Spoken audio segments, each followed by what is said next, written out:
we may still be closer to the beginning than to the end. And we may go all over. Biden is a lunatic himself, a senile lunatic. And if Israel gets attacked, he may roll out the nuclear weapons. It's very grim. The only thing you can do is bury your head in the ground and just continue working on what you're working on and hope it'll have some meaning, because it may not, because it's out of our control. It's what my friend Sanders said. Nothing can stop them. They're a lunatic state on a rampage. Not that my guest really needs an introduction, but Professor Norman Finkelstein is a political scientist and author who in 2020 was named the 5th most influential political scientist in the world. His primary fields of research are the politics of the Holocaust and the Israeli-Palestinian conflict. He's the author of many books, such as The Holocaust Industry, I'll Burn That Bridge When I Get to It, and Gaza, An Inquest into Its Martyrdom. Professor Finkelstein, welcome. Thank you for having me.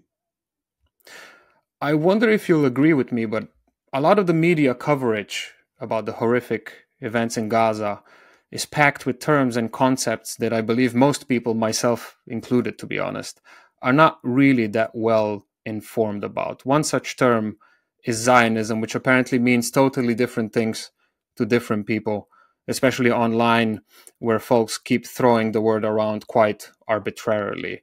I believe you wrote your doctoral dissertation on Zionism, so I thought we could maybe start here. So, Professor Finkelstein, what is Zionism? Well, I have to preface my remarks by saying it doesn't much make any difference anymore what it was, because its original meaning has been completely lost, in my opinion. And not so much the meaning, but the reasoning behind the meaning. How do they work through this argument? Actually, my doctoral dissertation was entitled From the Jewish Question to the Jewish State, an essay in the theory of Zionism. So the reason I began with the Jewish question is, in order to understand what Zionism is, you have to understand what political question it was trying to answer. And the political question it was trying to answer was anti-Semitism. From whence arises anti-Semitism, and is a Jewish state the logical response to anti-Semitism?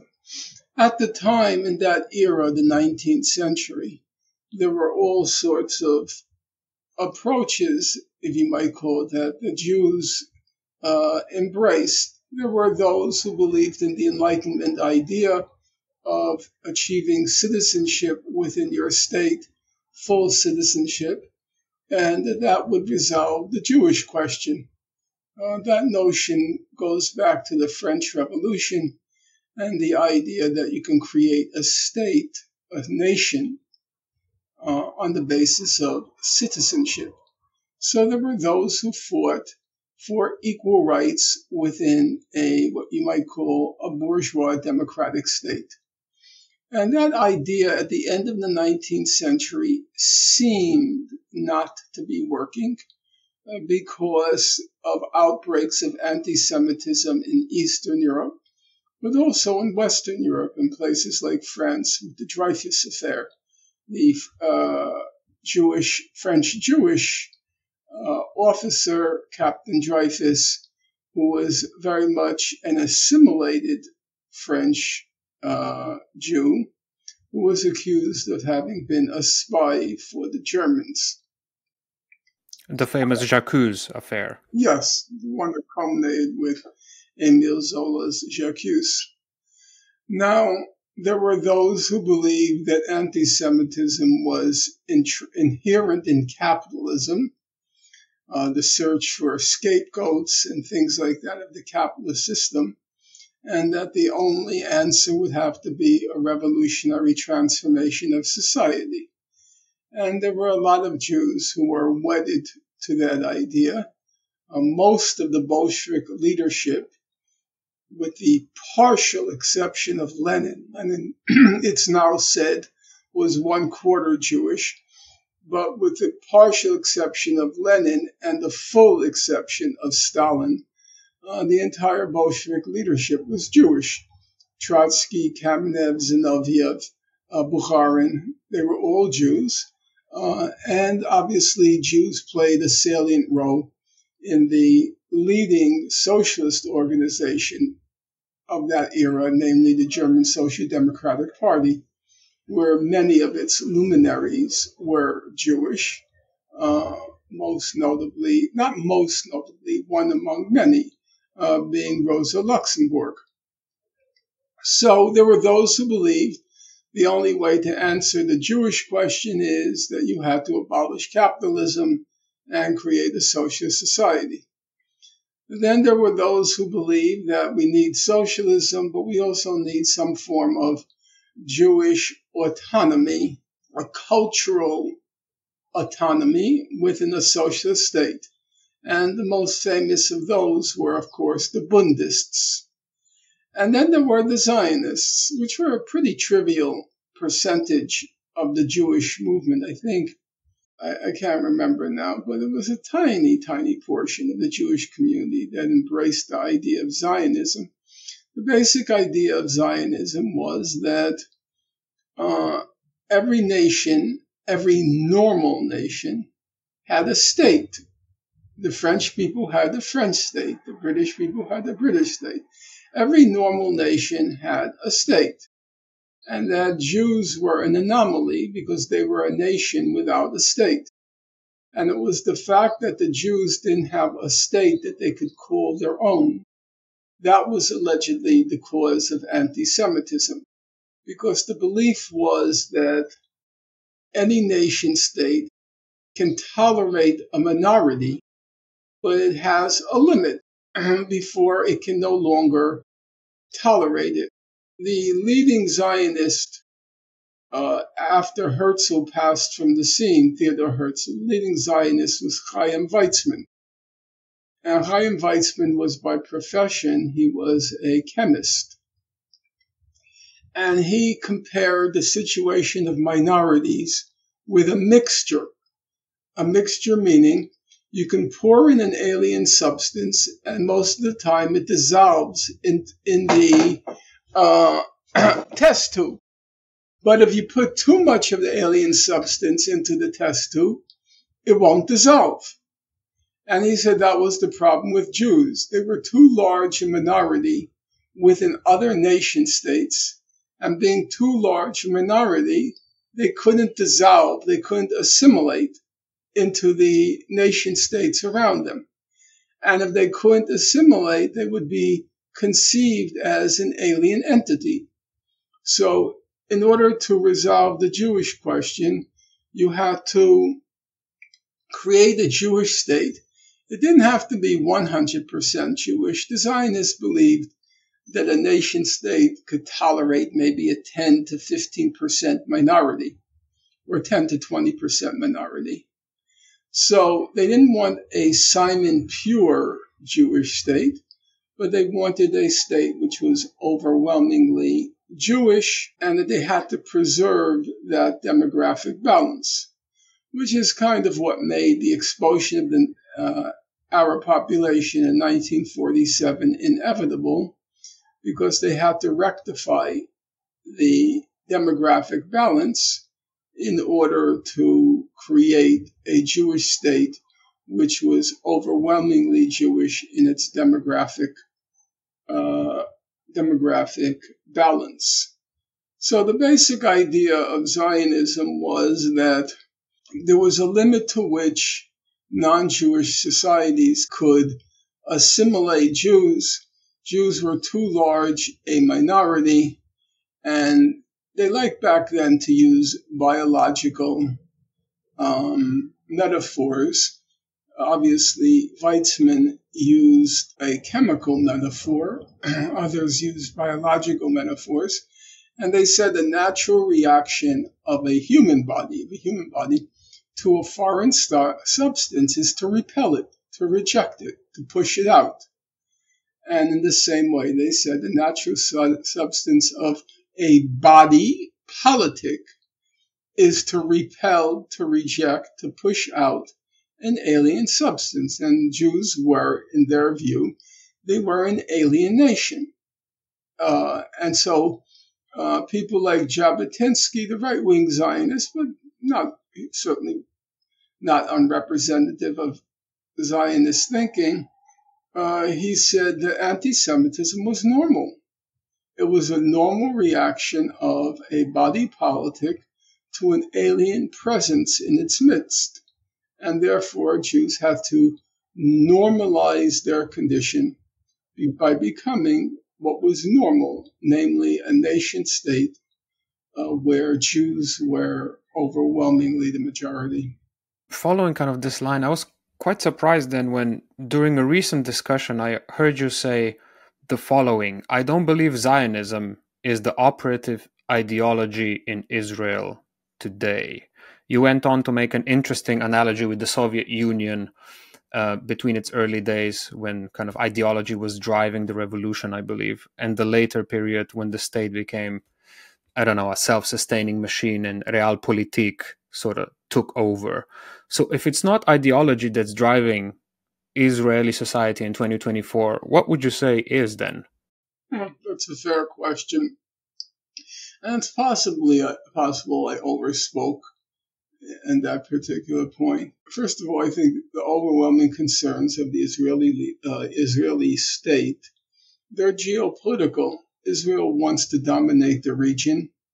It looks with trepidation at any possible or any regional challenge to its hegemony, and it's determined to maintain its what it calls its deterrence capability, that is, its ability to terrorize the other powers in the region into submission. I don't believe that has anything very much to do with Zionism inherently. That is a geopolitical choice that Israel has made. There is the belief by Israelis, which there's an element of truth to it, I suppose. There is the belief among Israelis that the Arab world will never accept a Jewish state and that they will always be calculating how to enhance their power for, so to speak, the final showdown. Now, that too, in my opinion, has very little to do with Zionism. That's a view of the world that we will never be accepted because we are actually an artificial entity. They don't believe in themselves as members of the Arab world or the Middle East. They don't believe in themselves they conceive themselves completely as Westerners. They want to be part of the EU. They want to be part of the EU trading bloc. Culturally, they know more about, say, the Upper East Side in New York than I even do. That's a fact. No, that's just a fact. They're completely culturally assimilated to the West. So they recognize they're an alien entity, and they make no effort to bridge that alienness because they have complete contempt for Arabs and for Muslims.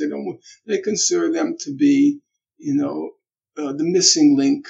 These are animals. They're brutish. That's why the language that came out after October 7th came so easily to the lips of the Israelis, because that's what they've always believed, that these Arabs are backward, stupid, and all the rest. So, to some extent, in my opinion, it's a self-fulfilling prophecy. If you believe that you'll never be accepted and you carry on like you'll never be accepted, then you won't ever be accepted. It's not possible. So that too doesn't seem to me to have much to do with Zionism. It does have quite a lot to do with something which is an element in Zionism, which I don't dispute at all. There is, as Zionism evolved, it was an extremely Jewish chauvinist ideology. It was Jews are better. Now, that's common to Jewish culture in general. The notion, you might call it the distorted notion of Jewish chosenness. Now, I understand if you go into the technical thing, chosenness did not mean that you were better. But guess what? That's how most Jews interpreted it. The Jews are better. And there was the fact, it wasn't just an ideological belief. It was an ideological belief that was overdetermined, to use a famous expression by this French Marxist, Althusser. It was an ideological belief that was overdetermined by the phenomenal Jewish success in the secular world in the 20th century. The fact that as Jews like to kvel is the Yiddish for brag, Jews like to kvel that they represent 0.0000001% of the world's population, but they represent 20% of the Nobel laureates. And their success in business, their success in the arts, their success in every secular dilemma has been dazzling. There's no question about that. And so that it's kind of inevitable. It goes to your head and it produces this superiority, Jewish chosenness, not in the original religious sense, but this notion of Jews are better. And that has, now I would say, as I said a moment ago, that became a part of Zionism, I think. It wasn't intrinsic to it, but it certainly wasn't, it wasn't hard to, it was very easy for it to become part of the Zionist ideology. And this Jewish chosenness, this Jewish supremacy, yeah, that does have a lot to do with what's going on now. The complete contempt for Arabs and for Muslims, also, by the way, for everybody else. You know, they may be able to communicate with Orban in Hungary, but they have complete contempt for these people. They just think they're garbage. I mean, obviously, Arabs are at the bottom. Arabs and black people are at the bottom, but just above are all the other non-Jews, maybe with the partial exception of Germans. Where Jews have a kind of respect for the German mental capacity. So, Germans, of all people. Yeah, well, you know, the narcissism of small differences. I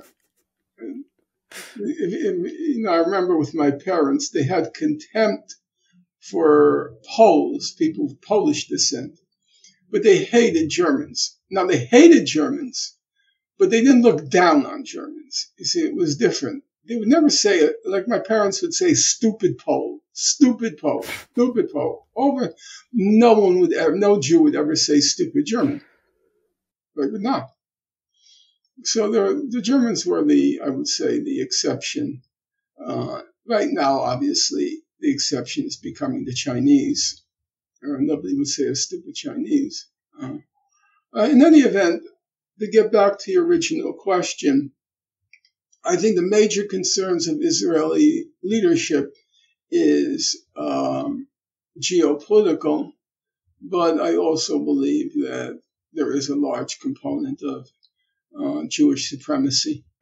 Could you pinpoint the moment in Israel's history when this change, this tipping point, this tipping over happened from this ideological state to, like you were saying, the desire to dominate in a geopolitical sense? Well, the desire to dominate was always there. You know, David Ben-Gurion was absolutely convinced, the first prime minister of Israel, he was absolutely convinced the Arab world would never accept Israel.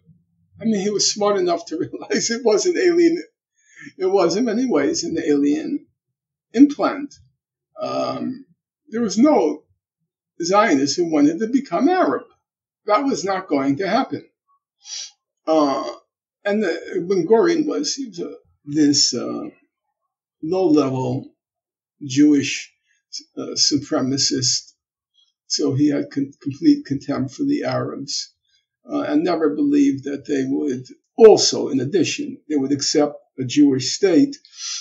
But he was a Zionist in the sense that he believed in Zionist ideology. He believed We needed to normalize the condition of Jews by creating a normal Jewish state, and that Jews had no future in what was called the diaspora. That diaspora for Jews offered no promise or prospect for the Jewish people. Obviously, for individual Jews here and there, yes, but for Jews as a people, no. And he was actually very disappointed. He expected there would be all the Jews in the world, aside from those who were exterminated, they would flock to the Jewish state. And he was surprised when, for example, the American Jews decided to stay put. There's been very, very little immigration of Jews from the United States to Israel. Let's go to the other side. Last month, there was a much publicized debate on anti-Zionism in Canada between Douglas Murray and Mehdi Hassan. And the side that claimed that anti-Zionism is anti-Semitism won the debate. I feel a bit silly asking this, but in light of this event, I also feel like I kind of have to. Why is anti-Zionism not anti-Semitism? No, it can be. Listen, philo-Zionism can be anti-Semitism. Right now, the European right, what you might call the neo-fascists, those who hearken back in attitude and mentality and program to the fascist movements of the 1930s, they both revere Israel. And I also think they probably hate Jews. Because for them, Israel is not a Jewish state. For them, Israel is a white supremacist state. They see it as a state which loathes the non-Jewish, which loathes the non-Jewish minorities, Arabs, Muslims, which of course, that's a common sentiment in the European right with the whole issue of immigration. And they don't want black people from Africa, and they definitely don't want Muslims. Those are the two people. And Israel, in that sense, is a model, a paradigm. It's a white supremacist state where the white supremacists happen to be Jewish, but the Jewish part is very marginal. It's the fascist mentality. The Muslims, they hate the Muslims, like Israel. They hate Arabs, like Israel. They hate colored people, like Israel. Israel hates black people. So you could be a philo-Zionist and an anti-Semite. I don't think they like Jews. I don't think the far right, be it in Hungary or in France, they like the Jews, but they like Zionism as they see Zionism. Zionism is a fascist model, a paradigm for them, at least its current incarnation. And in the same way, it's perfectly plausible that you're an anti-Zionist and an anti-Semite. I'm sure there's on a Venn diagram, there are areas of overlap.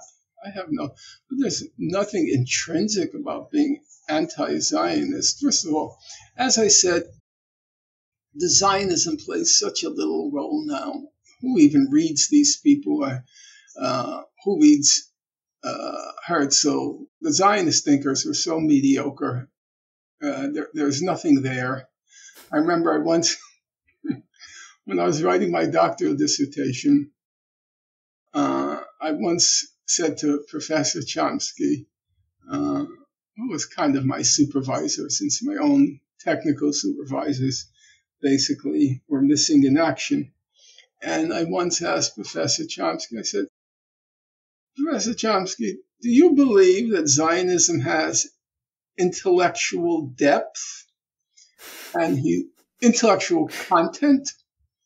And he replied to me, Norman, let me begin from the beginning. In my opinion, none of the social studies have intellectual depth. Great, I studied social studies. But yeah, there's something to it, to be fair. He just validated the fact that my whole life was pointless. I feel you. Yeah, but like you said, There's no element of fairness to the statement. You have to accept it. In any event, the Zionist thinkers were very thin. There was one who Chomsky liked. I think he had him in mind, Ahad Ha'am, who was smart, no question about it. But the others were. There was really nothing there. So nobody reads them. What's called anti-Zionism is anti-Israel, being anti-Israel. So, and then the question is so we could drop Zionism altogether. The question is whether being anti-Israel is intrinsically anti-Semitic. And my answer is there's areas of overlap, but there's obviously no intrinsic connection between the two. There can be in the real world.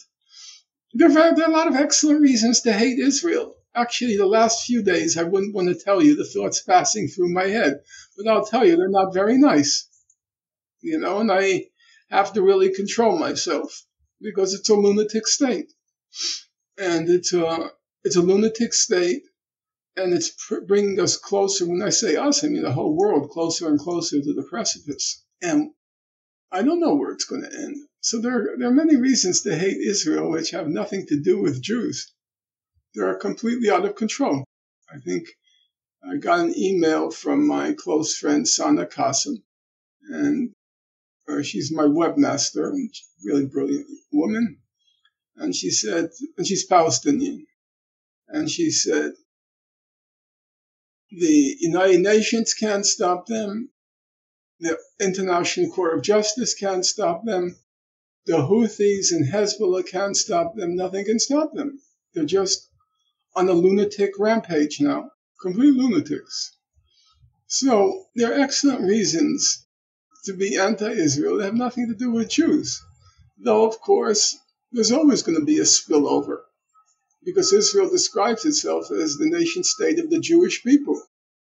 So from hating Israel to hating Jews is not a very big leap when you describe yourself as a nation state of the Jewish people. It's a fleece hop from one to the other. So there's going to be spillover. But in this spillover, we should at least, as a theoretical matter, as a practical matter, it hardly makes a difference, I agree. As a theoretical matter, we should be clear about why that happened.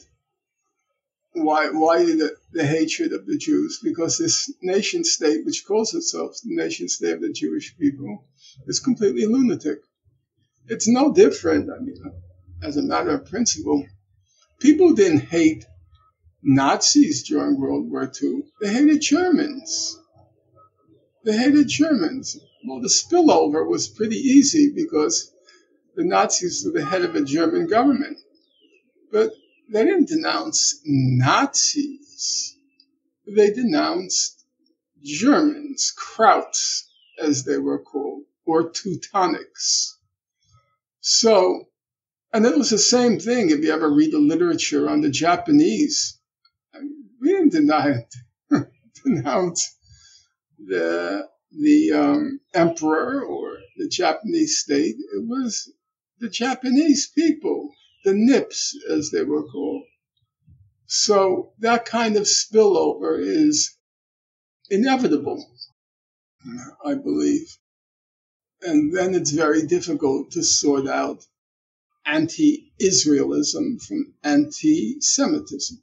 I just watched one of your interviews that came out last week, and you said something that one won't hear on mainstream media, at least not very often. You said that Netanyahu is just a reflection and a representation of Israeli society. Yeah. Now, the take that we usually get is, we just need to get rid of Netanyahu and his extremist government, and Israel will become normal again. Could you elaborate a bit more on why that's not the case at all? It's completely ridiculous. It's like saying the Russian war in Ukraine is Putin's war. Whether you like it or not, it's the whole entire Russian elite who regards a NATO state on its border as posing a threat to the security of Russia. It's not Putin's war. Can you show me somebody in the Russian leadership who opposes, who supports a NATO a NATO presence in Ukraine? Is there anybody? And the same thing, is there anybody? Israel is a parliamentary democracy, and tiny parties can have a big impact in tilting the coalition one way or the other. So, if you disagreed with Netanyahu, fundamentally disagreed with his policies of trying to make Gaza uninhabitable and also to restore Israel's deterrence capability against Hezbollah and Iran. If you really disagreed with those policies, you could form a party, get 3 seats in the Knesset, and have an impact. Do you see anybody forming a party on that platform? Yeah, there are differences over which you should prioritize now, making Gaza uninhabitable or bringing back the hostages. And after you bring back the hostages, then you continue on the path of making Gaza uninhabitable. There are differences of, they call it tactical differences. But there is no fundamental disagreement with Netanyahu, not only in the Israeli elite, but we have to be clear in the whole of Israeli society. Israeli society is completely lunatic. It is. The entire society is. If you look at the polls, only 4% of Israeli Jewish society believes Israel is using too much force in Gaza. 4%. Oof. And 40% think it's using too little force. That's a completely lunatic society. To try to impose or burden Prime Minister Netanyahu with all the sins of Israel is completely ridiculous. Netanyahu is Israel. He's an obnoxious Jewish supremacist. That's Israel. Obnoxious, I left out an important element, an obnoxious, narcissistic Jewish supremacist. Those are the 3 characteristics. That is Israel. Obnoxious beyond belief, narcissistic beyond calculation, and Jewish supremacist. That's Israel. And that's when they vote, when they see Netanyahu, they see themselves. That's why they vote for him. On that note, Abby Martin, the American journalist, did a series of street interviews about 6 years ago, so well before October the 7th, where she was just walking around Jerusalem, kind of asking random Israelis what they thought about the Palestinians. Anybody can watch the videos on YouTube. And I have to say, it's pretty terrifying to hear what people were willing to say publicly and on camera. Their answers kind of ranged from, we've got to kick them out of Palestine immediately, to some people simply suggesting that Israel needs to carpet bomb the Palestinian territories. People didn't seem to find what they were saying problematic in the slightest. Again, we're not talking about post-October 7th here. It's just quite startling. If you go back and read the literature by even very respected figures in American culture during the conquest of the West, they talked about the Indians as being savages. They all did. It was just the lingua franca of American society. Everybody referred to them as savages. They have to be wiped out, and so on and so forth. There's a decent book titled American Holocaust. And there's a very long chapter, a very dispiriting chapter, on the attitudes of Americans towards the Euro-Americans towards the Native Americans. If you read stuff like the Theodore Roosevelt, the American president, if you saw the way he talked about Native Americans, but it wasn't just Roosevelt, it was even people like Frank Baum, the author of The Wizard of Oz. It was everyone. Even to be perfectly candid about it, when I was growing up, I was an aficionado of cowboy and Indian movies. And I was always rooting for the cowboys to kill, to burn, not just to kill, to incinerate the savages. Totally, and that was when it was already over and the native population was already wiped out. but the residue, that feeling, still carried over in our culture. Actually, the first film to humanize Native Americans, the very first film, was, I think, 1975, something around there. It was called Little Big Men, and it starred Dustin Hoffman. It was the first film that presented the Native Americans as being actually human beings. So I don't find that totally shocking among the Israelis, that they consider they want to wipe out. I wanted to wipe out the Native Americans after they were already wiped out. What shocks me is the denial. Like yesterday, the New York Times had an article, or either yesterday or 2 days ago. The rioting at the prison where they're sodomizing prisoners. They called it a battle for Israel's soul. Come on, guys. That's like a battle for Germany's soul in an SS barracks. It's so completely divorced. They're still trying to project the images of an Israeli soul. Guys, that died a long time ago.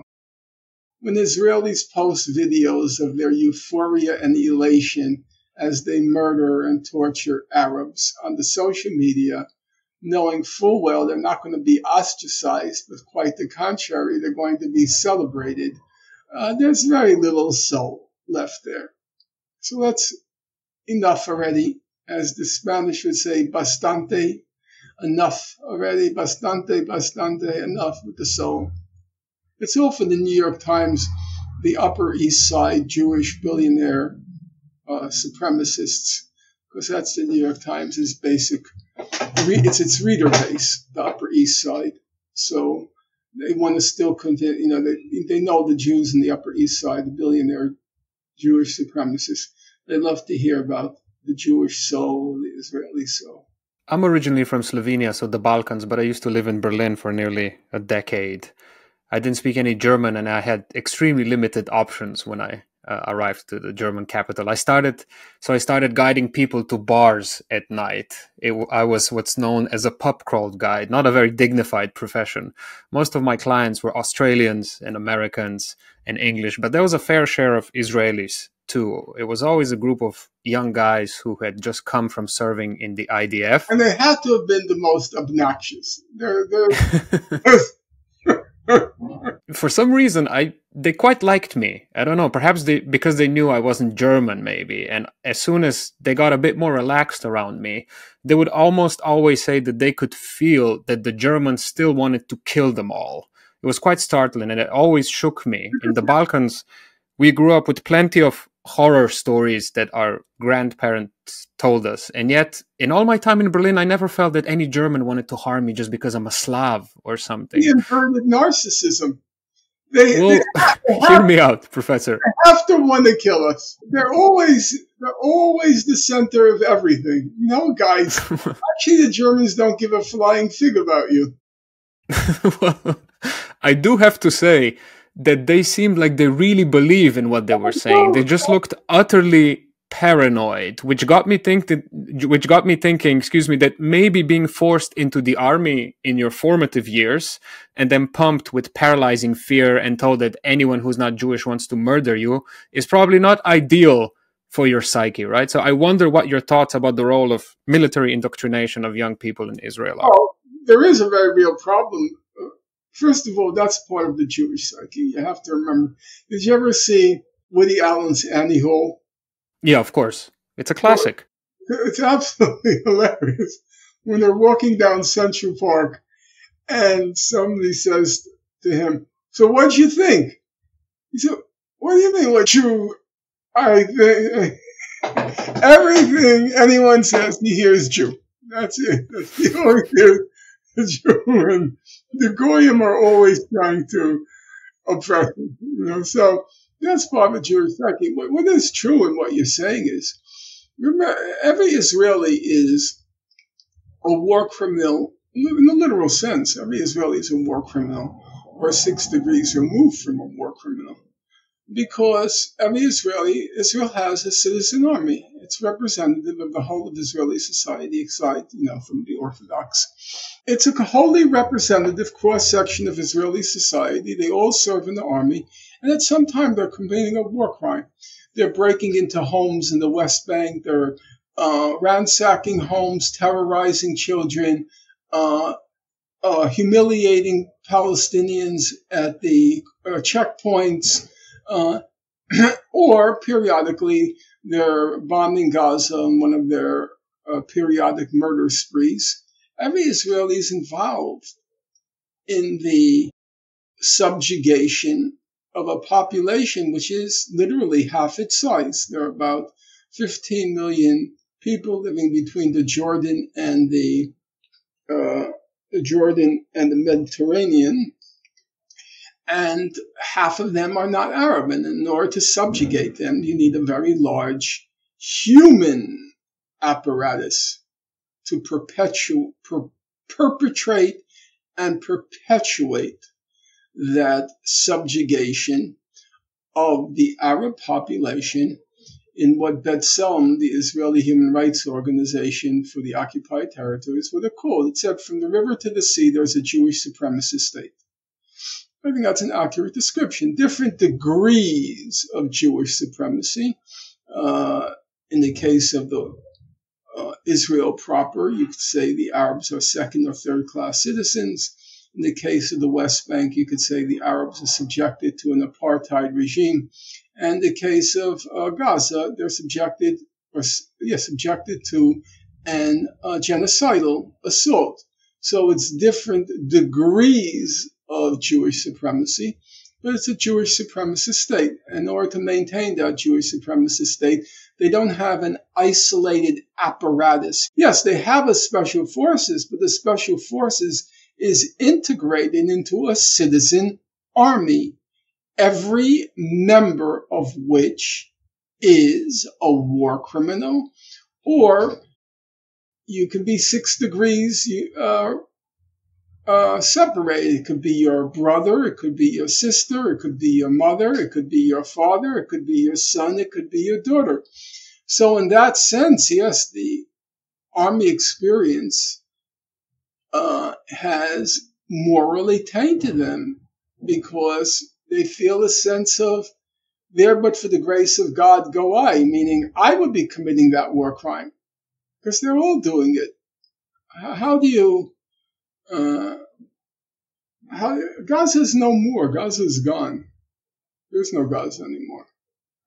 How do you decimate a parcel of land, half of whom are children? How do you do it except by committing massive, off-the-charts war crimes? And who's doing it? It's not an isolated apparatus. It's the whole of Israeli society. Let's turn to the events in Gaza. Before I get a call from Piers Morgan asking me if I condemn the attacks on October the 7th. I have to stress that there is no doubt in my mind that the events of that day were obviously harrowing. And what made Hamas's attacks even more tragic was the fact that apparently a lot of civilians that got killed were actually sympathetic to the Palestinian cause. Nevertheless, I find that very implausible. I think we have to speak to facts as they are. It doesn't mean you deserve the fate that you suffered. But a lot of them sympathetic to Palestinians? No, sorry. You're living next door to a concentration camp. You know it is. You know everything. You know it's a sealed off parcel of land. You know 1 million children, a little more than 1 million children are trapped in there.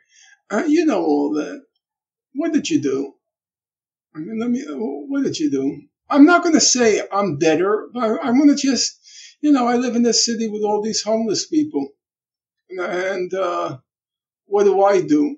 I do something, I'll say, but not very much. But let's not do this, they were sympathetic to the Palestinians. The number of people sympathetic to the Palestinians you can fit in my apartment, and I can assure you that's not a very big apartment. You have to be honest about those things. 96% of Israelis believe Israel is using sufficient force or should be using more force in Gaza. Israeli Jews believe Israel is using sufficient force or should be using more force in Gaza. So I hear things like a lot of them were please stop. Yeah, those statistics that you quoted are horrifying. And I did want to say that, nevertheless, all major media outlets in the West are still pretending that the attack, as brutal as it was, happened in a vacuum and without any context whatsoever. It's the starting point, usually, of any debate. I suppose it just makes for more convenient framing. Now, I believe you said that you attribute the motivations for the attack to utter desperation and a feeling of abandonment on their side. Can you talk a bit more about that? Well, already in 2004, head of Israel's National Security Council, Gior Eiland, in March 2004, he described Gaza as, quote, a huge concentration camp. It was people sealed off, hermetically sealed off from the outside world. No one could go in, nobody can go out, nothing can go in, nothing can go out without Israel's permission. And Israel imposed a brutal, illegal siege on Gaza. And a good part of it, I would say, obviously I don't have any proofs, but you would guess, based on circumstantial evidence, which I can't go through now, you would guess that probably 3/4 of the young men who burst the gates of Gaza on October 7th, they were born into Gaza. They were born into a concentration camp. I don't want to go through the circumstantial evidence because it wouldn't interest people. But my guess is most of them were unmarried, because if they were married, they wouldn't have been selected for the mission because it was a suicide mission. And they knew they wouldn't come back. So they wouldn't, if they're married, they have children, because children rapidly appear in the scene when you're married in Gaza. So they would have children and they would have a wife to support. And so they probably would not have volunteered for that mission when there were others who were younger, who weren't yet married and didn't yet have children. Which means if they were younger, they were probably, you would guess, around 20 years of age. And as I said, Gior Eiland was describing Gaza in 2004, 20 years ago, as a huge concentration camp. So most of the young men, in my opinion, based on circumstantial evidence, were probably born into the concentration camp, and their only expectation was to languish and die there. There was no future. There was not even a present or a past. There was nothing. All they were left to do was, Gaza is about the length of a marathon, 26 miles. The width, 5 miles, is what I jog every day at the beach. That's the whole of Gaza. So all they had to do, because 60% of them were unemployed, young people were unemployed by October 7th. 60% were unemployed, 80% are living on government subsidies from UN agencies. So all they had to do was get up in the morning and pace the perimeter of Gaza. That's all they had left to do. They were never going to get married. You can't get married if you don't have a job in Gaza. That's not possible. So they had no past, they had no present, they had no future. And beyond that, a large number of them, they bore witness to Israel's high-tech killing sprees, that are called operations in Israel, be it Operation Cast Lead in 2008-9, Operation Pillar of Defense 2010, Operation Protective Edge 2014, where Israel comes in to what are called mowing the lawn. Mowing the lawn was, you take out your giant mower, their rockets, their artillery, their bombs, and they take the mower with its blades and they crack the skulls of people, most of whom or I should say half of whom are children. So they saw their relatives perish, be murdered by this killing machine. And they wanted, like any normal person, whether for good or for bad, it's normal. They wanted to exact revenge. And they did in October 7th. Am I better? Forget it. The images we keep getting from Gaza are unlike anything I've ever seen in my life. And I've seen some pretty bad things. I've had to mute most social media accounts that are reporting from there because I literally could not sleep anymore. And yet the horror goes on. 80% of all buildings, I believe, in Gaza have been razed to the ground. All major universities and hospitals blown to bits. 2 weeks ago, the British medical journal The Lancet reported that the number of Palestinian casualties might actually be almost 200,000. I mean, if that's true, that's roughly 10% of the entire population in I Gaza, I believe. understand that that wasn't a good study. I just have to be honest about that. Uh-huh. But my guess is that those numbers are completely plausible. If you consider the fact that Gaza is the most densely populated place on earth, or one of the most densely populated places on earth, and Israel has now dropped more ordnance on Gaza than was dropped in Hamburg, Dresden, and London combined during World War II. You have to assume that a huge portion of the population is gone. I wanted to ask, at the same time, even the IDF says that Hamas is nowhere near any kind of defeat, which was purportedly their goal at the beginning. When do you think this horrific campaign will stop? First of all, I trust the IDF about as much as I trust Goebbels during World War II. When is it going to end? I think one aspect of it is pretty much over, namely turning Gaza into an unlivable, uninhabitable, howling wilderness. I think that's pretty much over. First of all, it's had very little to do with Hamas so far. If you follow, even on a superficial level, if you follow the events, there are no battles in Gaza. Has anybody heard of a battle? You hear about a soldier being killed here, a soldier being killed there, probably by a random shot by one Hamas fighter, but there are no battles. So defeating Hamas to me is a meaningless concept. A large number have been killed, but that's because they've been killed like civilians have been killed in the indiscriminate bombing of Gaza. That's why Hamas fighters were killed. But because of actual warfare battles, it's not true. So I don't think the issue is for Israel to claim a military victory, and it will claim it if they can kill Sinwar. If they can kill the head of the Yahya Sinwar, they can kill the head of Hamas. Then they military wing of Hamas, and they can claim a military victory. But I don't believe it will be over then, because Israel will not tolerate Hezbollah. It won't tolerate what Hezbollah has done since October 7th.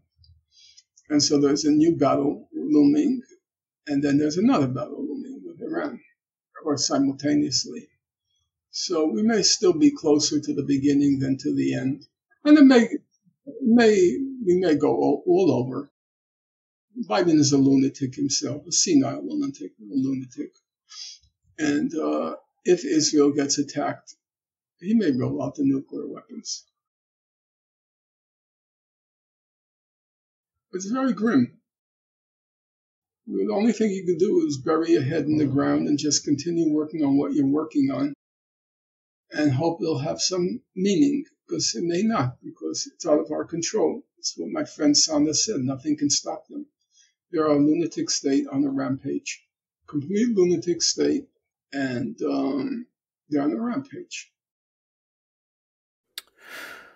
Last December, South Africa launched an attempt at the International Court of Justice to prove that Israel was committing genocide in Gaza. You've read the case. Why do you think it's convincing? Not a complicated case, in my point. It is complicated how you define genocide. And that's it has a legal and has a dictionary aspect to it. The legal aspect is built on what's called precedent, and how has the international community, be it the ICJ or the ICC, the International Court of Justice, or the International Criminal Court, how in its jurisprudence, its precedent, how it's defined genocide. And that's a technical matter. We have an Oxford English Dictionary and its spin-offs. As a general matter, the attempt to destroy a people in whole or in part.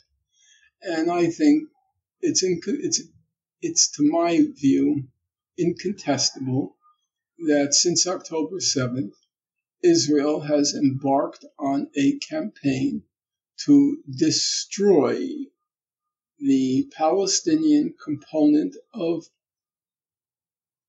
the Gaza component of the Palestinian people. That to me is an incontestable fact. I think the evidence South Africa adduced in its application on December 29th, 2022 is overwhelming and irrefutable.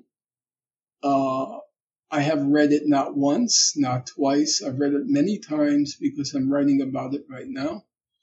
In my opinion, there's no way reading this accumulation of data and eyewitness testimony without concluding that Israel has embarked on a campaign of destruction of the people of Gaza. I was born in Yugoslavia, a country that ended violently with the last genocide in Europe, where 8,000 boys and men got massacred in Srebrenica. I know it's not only the number of victims that counts in the eyes of the ICJ, but it's also about intent. But still, we're talking about at least 40,000 dead Palestinians, most of whom, like you said, are women and children, right? The numbers, like you say, are an index of the horror. And they certainly play a significant role in evaluating what's happened. But it's also the details, the targeting of UN workers, targeting of journalists, targeting of humanitarian aid organizations, targeting of children, shooting them with one bullet to the head, children, the denial of the systematic denial of humanitarian aid, the use of food as a weapon of war, or denial of food as a weapon of war. When you look at the horrifying details, I don't see how you can, I always reserve in my mind an element of doubt. Is this genocide? Is this genocide? But then you start going through the data, and all the data comes from the world's most eminent and respected human rights organizations. If you look at the sources for all of the information, where is it coming from? It's coming from the UN Commissioner and High Commissioner on Human Rights. You're getting it from Save the Children, UNICEF, UNESCO, Doctors Without Borders, Oxfam, UNCTAD, United Nations Conference on Trade and Development, World Bank, and are they all lying? Are they all making it up? Is there this vast conspiracy to mount this monumental hoax that this is not that it's really not happening? It's all being faked. But if what all these organizations are reporting in concert is true, then this is the destruction of a people. The title of Raoul Hilberg, the great historian of the Nazi Holocaust, the title of his monumental work was called The Destruction of the European Jews. And this is the destruction of the people of Gaza. Kamala Harris just became the official nominee of the Democratic Party. If she ends up winning the presidential elections in November, do you think there's any chance that the American foreign policy vis-a-vis Israel will shift at all? There is no chance at all. Zero. Biden was brain dead for the last 4 years. So most of the policy was being made by Jake Sullivan, by Secretary of State Blinken. Yeah, Biden was an element, but he didn't have the mental capacity really to make lucid decisions. Kamala Harris is a moron. She's stupid. She has no competence for the job. It's a very funny thing that happened because Biden only selected her. He said the reason I selected her is she's a black woman. They wanted to nail down the black woman vote. So they selected Kamala Harris. He was doing that all the time, Biden. In the case of Ketanji Brown Jackson, who he nominated for the Supreme Court, look, she's very smart. So that wasn't what you would call an affirmative action choice. She's smart. She's a very smart black woman. Then he chose a black woman lesbian for his press secretary. She seems to be pretty stupid, and that was a choice. You want to nail down the black woman vote. So that's the only reason Kamala Harris was selected. She has no competence. She has nothing. There's nothing there. She's a complete moron.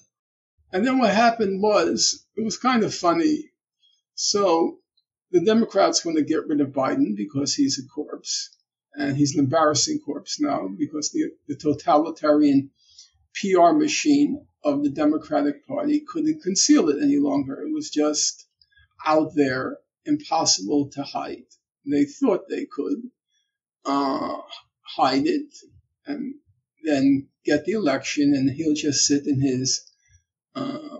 the office eating jelly beans like Ronald Reagan, and his advisors would do everything. So that's what they hoped for, but then it imploded, after the debate with Trump. Disaster, disaster, disaster. So they're all saying Biden, he has to leave. Now, Biden was so demented that he didn't know he was demented. I mean, that's what happens when you get demented. You don't know you're demented. So they had to force the guy out, right? So he is not, even in his demented state, there are moments of lucidity, and he came up with a very good idea. He says, Schumer, Pelosi, Obama, they want me out, okay? All right, I'm going to leave. But you know what he said? I'm going to stick it to them. And you know how he stuck it to them? He said, I'm going to support Kamala Harris. So now he's thinking, you don't want me? You don't want me? You don't want me? Now you're stuck with her. And they didn't know what to do. Now they were stuck with Kamala Harris because he endorsed her. So what are they going to do? If you remember, the three people who most were working hardest behind the scenes to get rid of Biden were Schumer, Pelosi, and Obama. They were also the last three to endorse Kamala Harris. They were the last three. Obama was the very end, but even before that, it was hard to get Pelosi until they realized they're stuck. Because if they didn't endorse her, it would be, oh, you see how they treat black women? She should have been the person, and they didn't support her. So, and she's intersectionally oppressed because she's a black, all that crap, all that woke crap. So they were stuck now with Kamala Harris, and she's a complete incompetent. So she will just be another figurehead, and you can be sure she's going to nominate Blinken for Secretary of State and Jake Sullivan for National Secretary because she doesn't know what she's doing. You're not going to change anything. Who do you think was their candidate of Pelosi, Schumer, and Obama? I think probably they wanted an open convention and see who would. Well, open convention, let's be clear, the Democratic Party is a totalitarian party. And so there is no open anything. Everything is decided behind closed doors. Remember, Kamala Harris came in fourth in her own state in the 2020 primary. I mean, to come in fourth in your own state in the primary, you have to be just so terrible. I probably could have done better if I campaigned for 24 hours in California than Kamala Harris. Everything has to be decided behind closed doors. There can't be any popular input. That's not the way the Democratic Party works. Everything has to be decided behind closed doors. So when I say an open convention, they would take their five, major picks and see who does the best. But it would only be five because we have to control everything. These are totalitarians. We have to control everything. Last question, Professor. I realize this is probably not your favorite topic, but a couple of months ago you famously debated the streamer Destiny on Lex Friedman's podcast and saying that you weren't particularly impressed with his performance is a bit of an understatement. Among other things, you said to him, "You're such a fantastic moron, it's terrifying." What do you think of the phenomena of online celebrities and famous streamers being propped up as experts in the public sphere these days? I think that's always been a phenomenon. That thing called destiny, I wouldn't say he's prominent in the public eye. He has a cult following, this weird cult following of white male losers, ages probably 17 to 25, who are confined to their parents' basements, and they shuttle between video games and Pornhub. And in between shuttling back and forth, they stop to watch Destiny, who's their guru. Really weird, creepy types. They're what you might call Destiny's dingleberries. And every once in a while, he releases them to go on some website and say how he defeated me in debate and how brilliant he is. And they're in their little cult, they probably really believe it. They have to believe it because it's their last hope. They have to believe that Destiny, who's one of their own, is a genius. Otherwise, if he's just, the Queen Dingleberry, it's not very impressive. So, but they've always been that type. Actually, if you remember, just before these online streamers came along, most of the news was being delivered by comedians or purported to be comedians. Who would people watch for the news? They watch Jon Stewart. What does Jon Stewart know about anything? Or they watch Bill Maher. What is Bill Maher? He has horn-rimmed glasses and he thinks he's a genius. No, you're a moron wearing horn-rimmed glasses. So that's sort of people with profound incompetence, pretending to render judgment. But even, what distinguished that thing called Destiny from the others is, in my opinion, the complete lack of self-awareness. So, for example, I publicly offered to debate Jordan Peterson. I didn't know that. Yeah, I offered to debate Ben Shapiro. Now, they were at least self-aware enough to know don't debate him because you're going to make a fool of yourself. They had enough, what you might, Peterson was, I think, a Harvard professor in psychology, if my memory is right. Ben Shapiro went to Harvard Law School. So they have some knowledge of what it means to possess knowledge. And therefore, don't debate him. I was supposed to debate the former Prime Minister of Israel, Ehud Olmert, at Oxford. And Oxford, they don't pay for your ticket to come over. So I said, look, guys, I'll pay for my ticket, but please confirm with Olmert that he's going to debate me. Because I'm not going to buy a ticket and then I lose the money. And they checked with him a second time. He agreed. And then he backed out. He probably watched some of my YouTube videos and thought, no, I think I'll take a rain check on this one. That thing called Destiny is he's such an imbecile that he doesn't even know how stupid he is. He thinks reading Wikipedia entries, which is what he said he did, reading 5 Wikipedia entries qualifies you to go in a room with 3 other people who spent their entire lives devoted to studying the subject. So most people would have been prudent enough to say, I'll take a pass. But I was later told that there was more to the story than I have stated so far.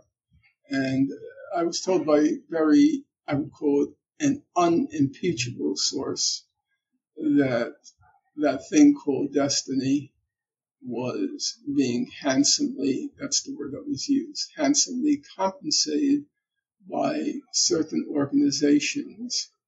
And maybe because he's so stupid and so lacking in self-awareness, and the money, the temptations that come with the money, that he was willing to take the chance. And that's it. I don't think that's a new phenomenon.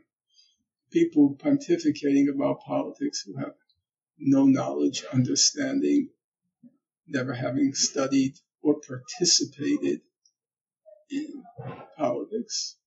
His is just another level of degradation of the political process because it's a cult. It's a cult. Destiny's dingleberries. It's a cult. Professor Finkelstein, thank you so much for taking the time. Thank you. Thank you so much for listening. If you liked what you heard, please consider subscribing to Smart Cookies on YouTube. What else is there? Apple Podcasts and Spotify. And if you really liked what you heard, feel free to become my patron on Patreon by going to Patreon and becoming my patron. It's really easy. Just type Smart Cookies Podcast in there. You should be able to find me. Last but not least, I have to thank the absolute legends that are my producers on this show, my existing patrons on Patreon: Aida, Mancian, Miha Medved, Medino, Gordon, Jurechuk, Lorenzo, Mila, Carmen, Taichi, Goran, and Veronica. Without you guys, this show wouldn't exist. So massive thanks. And yeah, see you in the next episode. Bye.